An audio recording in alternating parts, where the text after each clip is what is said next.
లేవీకాండము 16వ అధ్యాయము. అహరోను ఇద్దరు కుమారులు యెహోవా సన్నిధికి సమీపించి చనిపోయిన తరువాత యెహోవా మోషేతో మాటలాడి ఇట్లనెను. నేను కరుణాపీఠము మీద మేఘములో కనబడుదును గనుక నీ సహోదరుడైన అహరోను చావక యుండునట్లు అతడు మందసము మీది కరుణాపీఠము ఎదుటనున్న అడ్డతెర లోపలికి ఎల్లప్పుడూనూ రాకూడదని అతనితో చెప్పుము. అతడు పాపపరిహారార్థ బలిగా ఒక దహన బలిగా ఒక పొట్టేలును తీసుకొని వీటితో పరిశుద్ధ స్థలములోనికి రావలెను. అతడు ప్రతిష్ఠితమైన చొక్కాయి తొడుగుకొని తన మానమునకు సన్ననార లాగును తొడుగుకొని సన్ననార దట్టి కట్టుకొని సన్ననార పాగ పెట్టుకొనవలెను.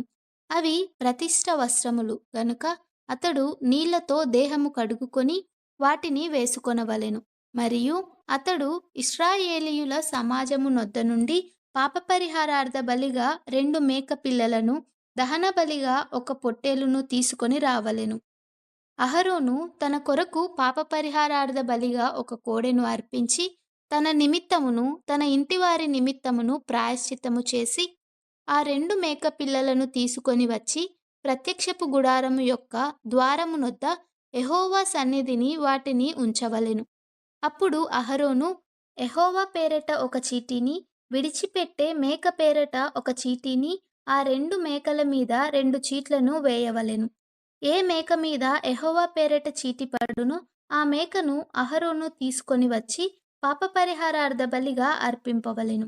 ఏ మేక మీద విడిచిపెట్టుట అనే చీటి పడునో దాని వలన ప్రాయశ్చిత్తము కలుగునట్లు దానిని అరణ్యములో విడిచిపెట్టుటకై యెహోవా సన్నిధిని దానిని ప్రాణముతోనే ఉంచవలెను. అప్పుడు అహరోను పాపపరిహారార్థ బలియగు ఆ కోడెను తీసుకొని వచ్చి తన నిమిత్తమును తన ఇంటివారి నిమిత్తమును ప్రాయశ్చిత్తము చేసుకొనవలెను. తరువాత అతడు తన కొరకు తానర్పించు పాపపరిహారార్థ బలియగు కోడెను వధించి యెహోవా సన్నిధినున్న ధూపపీఠము మీద నుండి ధూపార్తెడు నిప్పులను తన పిడికిళ్లతో పరిమళ ధూప చూర్ణమును తీసుకుని అడ్డతెర లోపలికి వాటిని తెచ్చి తాను చావకుండునట్లు ఆ ధూపము మేఘము వలె శాసనముల మీదనున్న కరుణాపీఠమును కమ్ముటకు యెహోవా సన్నిధిని ఆ అగ్ని మీద ఆ ధూపద్రవ్యమును వేయవలెను. అప్పుడతడు ఆ కోడె రక్తములో కొంచెము తీసుకొని తూర్పు పక్కను కరుణాపీఠము మీద తన వ్రేలితో ప్రోక్షించి కరుణాపీఠము ఎదుట తన వ్రేలితో ఆ రక్తములో కొంచెము 7 మారులు ప్రోక్షింపవలెను. అప్పుడతడు ప్రజలర్పించు పాపపరిహారార్థ బలియగు మేకను వధించి అడ్డతెర లోపలికి దాని రక్తము తెచ్చి ఆ కోడె రక్తముతో చేసినట్లు దీని రక్తముతోనూ చేసి కరుణాపీఠము మీదను కరుణాపీఠము ఎదుటను దాన్ని ప్రోక్షింపవలెను. అట్లు అతడు ఇశ్రాయేలీయుల సమస్త పాపములను బట్టియు అనగా వారి అపవిత్రతను బట్టియు వారి అతిక్రమ క్రియలను బట్టియు పరిశుద్ధ స్థలమునకు ప్రాయశ్చిత్తము చేయవలెను.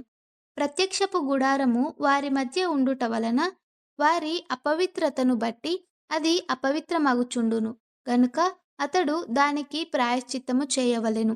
పరిశుద్ధ స్థలములో ప్రాయశ్చిత్తము చేయుటకు అతడు లోపలికి పోవునప్పుడు అతడు తన నిమిత్తమును తన ఇంటివారి నిమిత్తమును ఇశ్రాయేలీయుల సమస్త సమాజము నిమిత్తమును ప్రాయశ్చిత్తము చేసి బయటకి వచ్చి వరకు ఏ మనుష్యుడును ప్రత్యక్షపు గుడారములో ఉండరాదు. మరియు అతడు యెహోవా సన్నిధినున్న బలిపీఠము నొద్దకు పోయి దానికి ప్రాయశ్చిత్తము చేయవలెను. అతడు ఆ కోడె రక్తములో కొంచెమును ఆ మేక రక్తములో కొంచెమును తీసుకొని బలిపీఠపు కొమ్ముల మీద చమిరి 7 మారులు తన వ్రేలితో ఆ రక్తములో కొంచెము దాని మీద ప్రోక్షించి దాన్ని పవిత్రపరిచి ఇశ్రాయేలీయుల అపవిత్రతను పోగొట్టి దానిని పరిశుద్ధపరచవలెను. అతడు పరిశుద్ధ స్థలమునకును ప్రత్యక్షపు గుడారమునకును బలిపీఠమునకును ప్రాయశ్చిత్తము చేసి చాలించిన తరువాత ఆ సజీవమైన మేకను దగ్గరకు తీసుకొని రావలెను. అప్పుడు అహరోను సజీవమైన ఆ మేక తల మీద తన 2 చేతులు ఉంచి ఇశ్రాయేలీయుల పాపములన్నీయు అనగా వారి దోషములన్నీయు వారి అతిక్రమములన్నీయు దాని మీద ఒప్పుకొని ఆ మేక తల మీద వాటిని మోపి తగిన మనుష్యుని చేత అరణ్యములోనికి దాన్ని పంపవలెను. ఆ మేక వారి దోషములన్నిటినీ ఎడారి దేశమునకు భరించి పోవును. అతడు అరణ్యములో ఆ మేకను విడిచిపెట్టవలెను. అప్పుడు అహరోను ప్రత్యక్షపు గుడారములోనికి వచ్చి తాను పరిశుద్ధ స్థలములోనికి వెళ్ళినప్పుడు తాను వేసుకొనిన నారబట్టలను తీసి అక్కడ వాటిని ఉంచి పరిశుద్ధ స్థలములో దేహమును నీళ్లతో కడుగుకొని బట్టలు తిరిగి ధరించుకొని బయటకి వచ్చి తన కొరకు దహనబలిని ప్రజల కొరకు దహనబలిని అర్పించి తన నిమిత్తమును ప్రజల నిమిత్తమును ప్రాయశ్చిత్తము చేయవలెను. పాపపరిహారార్థ బలి పశువు యొక్క క్రొవ్వును బలిపీఠము మీద దహింపవలెను. విడిచిపెట్టే మేకను వదిలినవాడు తన బట్టలు ఉదుగుకొని నీళ్లతో దేహము కడుగుకొని తరువాత పాలెములోనికి రావలెను. పరిశుద్ధ స్థలములో ప్రాయశ్చిత్తము చేయుటకు వేటి రక్తము దాని లోపలికి తేబడెనో పాపపరిహారార్థ బలియగు ఆ కోడెను ఆ మేకను ఒకడు పాలెము వెలుపలికి తీసుకొని పోవలెను. వాటి చర్మములను వాటి మాంసమును వాటి మలమును అగ్నితో కాల్చివేయవలెను.